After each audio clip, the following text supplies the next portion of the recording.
ये ठीक है आपकी। अच्छा जी, आपने 2 दिन तो पहले आपने सीखे जी एक बल्ब लगाना, फिर 2 बल्ब लगाना। आज हम थोड़ा सा इसको और बढ़ाएंगे। आज हम एक बल्ब, एक पंखा, फिर ट्यूबलाइट, फिर पंखे को डिमर के लिए भी कंट्रोल करना ताकि इसकी स्पीड वेरिएबल हो सके, हम इसको कंट्रोल भी कर सकें। तो सबसे पहले फिर देख लें, एक बल्ब के जितना भी आपका लोड होता है, पंखा है, ट्यूबलाइट है, आपका कोई भी होल्डर वगैरह कोई भी चीज़ आप लगाते हैं, सिंगल फेज की मैं बात कर रहा हूँ, तो उसका एक न्यूट्रल एक फेज है। क्लियर? तो एक जो स्विच है उसका एक इनपुट है और एक आउटपुट, एक इन एक आउट, ये सिंगल वे स्विच इस्तेमाल किए जा रहे हैं। और जो सप्लाई आ रही है वो AC 220 वोल्टेज होते हैं, ना कि DC है। हमारे घरों के अंदर जो सप्लाई आ रही है वो AC है, अल्टरनेटर है, तब्दील होने वाली हर लम्हा।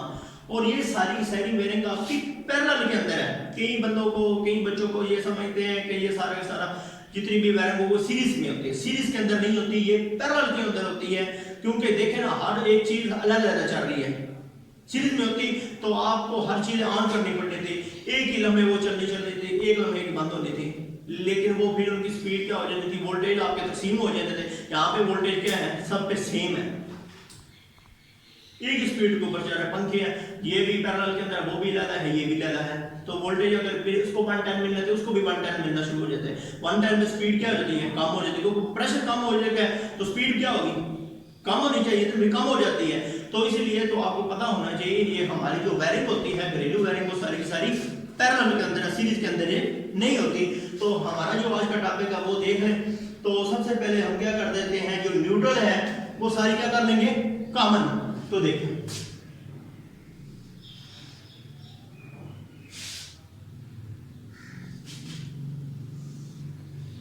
ये देखें, ये न्यूट्रल मैंने क्या कर दी, कॉमन कर दी। ट्यूबलाइट की न्यूट्रल और फैन की न्यूट्रल मैंने क्या कर दी, कॉमन। पीछे हमारा क्या रह गया, लैंप। यहां से भी कर ले तो बेहतर है, यहां से भी कर ले बेहतर है।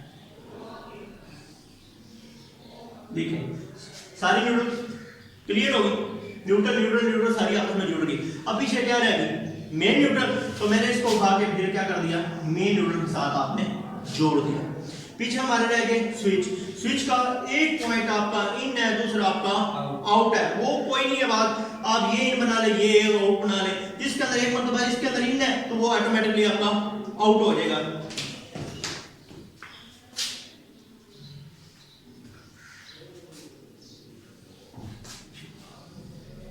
जैसे तो देखिए यहां पे इनपुट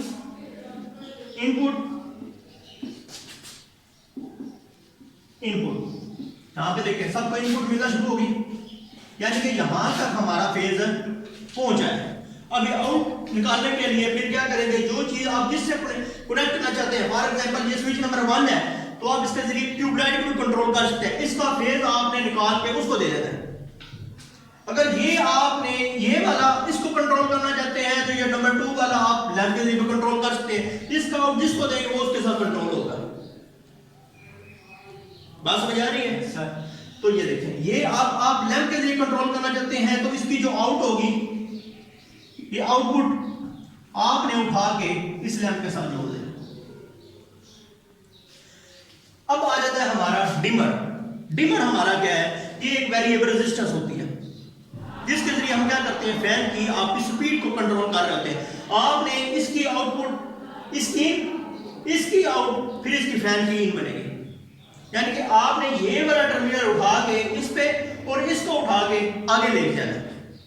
इसके क्या आ जाएगा, सीरीज के अंदर आ जाएगा। ये इसके सीरीज के अंदर आ जाएगा, सीरीज के अंदर। ये देखें, ये आपने उठा के यहां पे है, ये आउट उठा के आपने इसकी इन करनी है। ये देखें, ये इन आ गया, ये इसका क्या आ गया, आउट। और आउट उठा के आपने कहां पे लेके जाना है, फैन के साथ। तो आपने किसके साथ कनेक्ट कर देना है, ये कनेक्ट फैन के साथ आ गया। जो ही आप इसका स्विच ऑन करेंगे, ये एक वेरिएबल रेजिस्टेंस होती है। अगर आपने रेजिस्टेंस इसकी बढ़ाई हुई है तो आपकी स्पीड क्या हो जाएगी, कम। आपकी स्पीड क्या हो जाएगी, कम। जो ही अगर आप इसकी स्पीड, आप रेजिस्टेंस को कम करते जाएंगे, स्पीड बढ़ती जाएगी, क्योंकि ये इसके रास्ते में क्या मज़ाम पेश कर रहा है।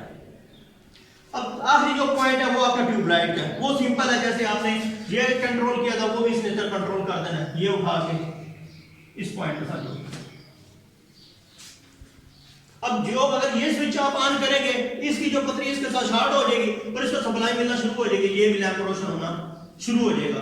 और अगर इसको अगर आप स्विच ऑफ ये ऑन करेंगे तो आपकी यहाँ पे डिमर के अंदर सप्लाई जाएगी, डिमर इसको कंट्रोल करेगा, वेरिएबल करेगा, कंट्रोल करने के बाद इसको देगा, ये फैन चलना शुरू हो जाएगा। अगर आपने रेजिस्टेंस की मैक्सिमम भी की हुई है तो इसकी स्पीड क्या हो जाएगी, कम हो जाएगी। अगर आपकी रेजिस्टेंस इसमें आपने मिनिमम पे की हुई है, स्पीड क्या हो जाएगी, ज्यादा हो जाएगी। इसी तरह आपने ये देखिए, ये भी इसी तरह आपकी जो ट्यूब लाइट है इसका भी स्विच आपने ऑन किया हुआ है, अगर ऑन करेंगे तो ये भी ट्यूब लाइट ऑन हो जाएगी।